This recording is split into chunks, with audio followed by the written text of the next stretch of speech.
Pada zaman dahulu, di siang hari yang terik, ada seorang pangeran dan beberapa pasukannya pergi berburu ke hutan. Pangeran itu bernama Kusuma Yuda dan Bayu Warum. Tiba-tiba sang pangeran mendengar suara perempuan yang mengerang kesakitan. Dia pun mencari asal suara itu. Ternyata dia melihat ada seorang gadis cantik yang sedang memegangi kakinya. Pangeran Kusuma Yuda merasa kasihan terhadap gadis cantik itu. Dia pun berniat untuk menolong gadis itu. Setelah mengetahui nama gadis itu, bersama pasukannya, Pangeran Kusuma Yuda mengantarkan gadis itu pulang. Gadis cantik itu bernama Kelenting Kuning. Diam-diam Kelenting Kuning menaruh hati kepada sang pangeran. Begitu pula dengan Pangeran Kusuma Yuda. Setelah peristiwa itu, mereka tidak pernah bertemu lagi. Waktu terus berlalu. Tak terasa tahun pun berganti. Kini tersiar kabar ada seorang pemuda tampan bernama Ande-Ande Lumut sedang mencari calon istri. Semua gadis di desa itu pun sibuk membicarakan tentang ketampanan sosok Ande-Ande Lumut dan membayangkan menjadi pendamping sang pujaan hati. Tak lama kemudian, Ande-Ande Lumut mengadakan pesta untuk memilih calon pendampingnya.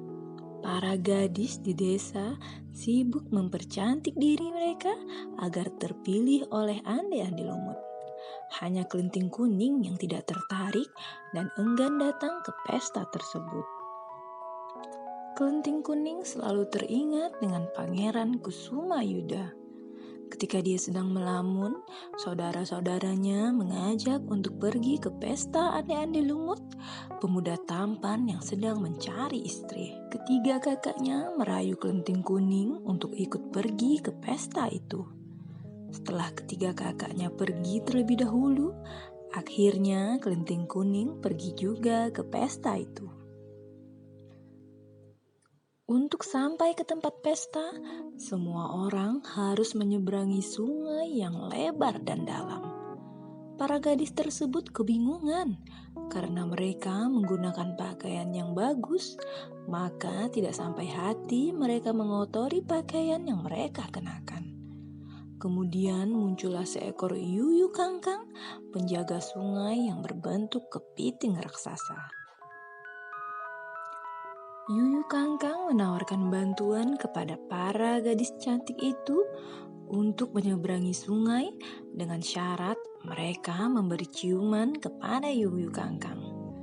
Karena para gadis tidak ingin terlambat menghadiri pesta di tempat Ande-Ande Lumut, maka mereka menyetujui penawaran yuyu kangkang itu. Lalu satu persatu gadis diantarkan oleh yuyu kangkang dan mereka memberikan ciuman kepada yuyu kangkang.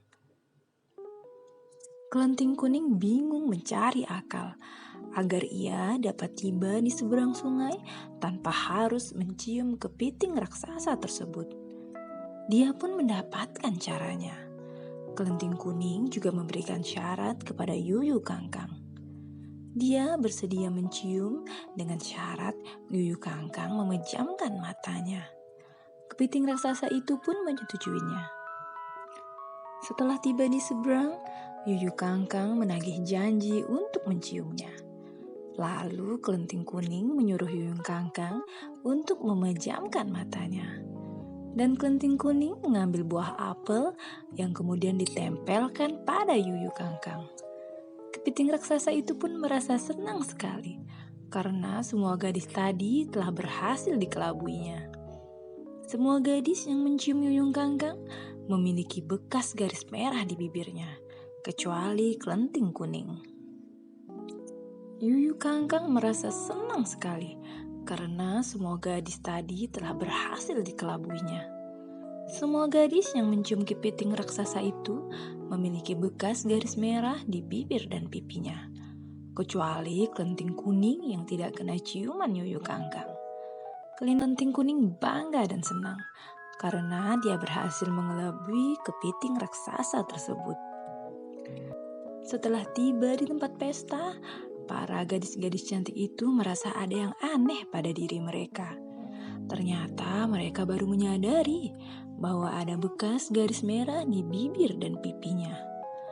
Ande-ande lumut dapat segera mengetahui bahwa kelenting kuning yang pantas menjadi pendampingnya, karena hanya dia yang dapat mengalahkan tipu daya Yuyu Kangkang.